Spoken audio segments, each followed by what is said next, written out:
18টা পঞ্চায়তৰ ভিতৰত 12টা পঞ্চায়তত কংগ্ৰেছ দলৰ প্ৰাৰ্থী জিকিছে। কিন্তু দুখৰ বিষয় মৰিগাঁও জিলা কংগ্ৰেছেই কওক, লাহৰীঘাট ব্লক কংগ্ৰেছেই কওক, তেওঁ আমাক এদিনো মাতা নাই যে এই জিলা পৰিষদৰ প্ৰাৰ্থীয়ে আঞ্চলিক সদস্য পদৰ প্ৰাৰ্থীক একলগ কৰি এটা সম্বৰ্ধনা সভাও পাতা নাই।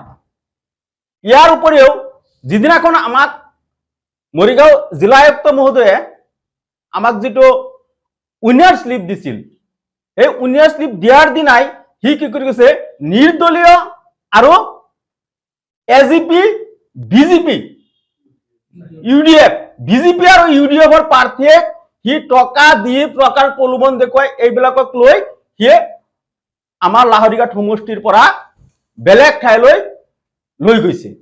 লৈ গৈ তাত কংগ্ৰেছৰ 2জন বা 3জন কেণ্ডিডেটক মাতি নিয়ে সিহঁতক আঞ্চলিক সভাপতি আৰু উপসভাপতি পাতিব বুলি সি কি কৰিছে, হেৰি কৰিছে। কিন্তু আমাৰ মৈৰাবাৰীয়ে যিটো পুৰণা ব্লক কংগ্ৰেছ আছিল, যিটো ব্লক কংগ্ৰেছৰ ডেলিমিনেশ্যনৰ পিছত ভাঙি গৈছে, সেই মৈৰাবাৰী ব্লক কংগ্ৰেছ আৰু মৰিগাঁও যিটো ব্লক কংগ্ৰেছ, যিটো আপোনাৰ বুৰবন্ধা ব্লক কংগ্ৰেছ, এইকেইটাৰ যিবিলাক প্ৰাৰ্থী আছিল এওঁলোকক কি কৰিছে, তেওঁ মাতাই নাই। ইয়াৰ উপৰি কি কৰিছে, সি বিজেপি ইউডিএফ আৰু নিৰ্দলীয় প্ৰাৰ্থীক একলগ কৰি সি আঞ্চলিক পঞ্চায়ত গঠনৰ যুঁজা চলাইছে। শেষত যোৱাকালি যিটো পৰিস্থিতি হৈছে, অৰ্থাৎ আঞ্চলিক পঞ্চায়ত যিটো গঠন কৰিছে, এওঁলোক হল বিজেপি ইউডিএফ আৰু নিৰ্দলীয়ৰ সমৰ্থনত পতা আঞ্চলিক পঞ্চায়তৰ সভাপতি। এও হৈছে বিজেপি ইউডিএফ আৰু নিৰ্দলীয়ৰ সমৰ্থনত পতা আঞ্চলিক পঞ্চায়তৰ সভাপতি।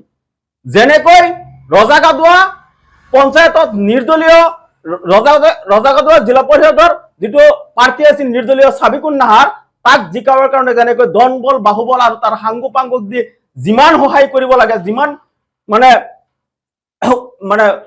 আগবঢ়াই দিব লাগে, সেইখিনি আগবঢ়াই দি পাছ কৰাইছে। ঠিক তেনেকৈ এওঁলোককো আমাৰ বিৰোধিতা কৰা, আমাৰ কংগ্ৰেছ দলৰ প্ৰাৰ্থীক হৰুৱা যিবিলাক কেণ্ডিডেট আছিল, সেই কেণ্ডিডেটবোৰক একলগ কৰি সেই কি কৰিছে, আঞ্চলিক সভাপতি আৰু উপসভাপতি পাতিছে।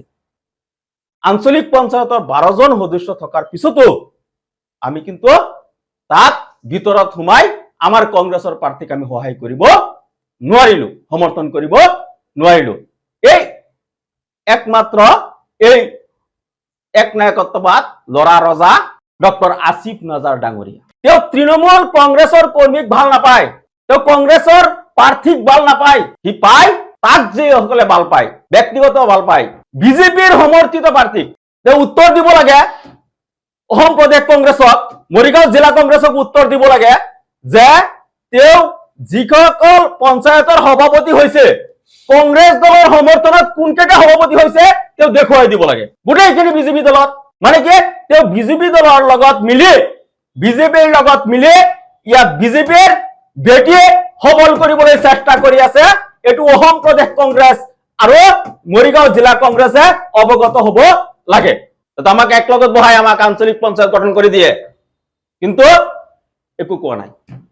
গতিকে আমি অসম প্ৰদেশ কংগ্ৰেছতে এপিচিচিক অনুৰোধ জনাইছো যে আপোনালোকে 7 দিনৰ ভিতৰত ইয়াৰ বিহিত ব্যৱস্থা লওক, নহলে আমি আমাৰ কংগ্ৰেছ দলৰ সদস্যবিলাকে নিজাববীয়াকৈ ব্যৱস্থা লবলৈ বাধ্য হম।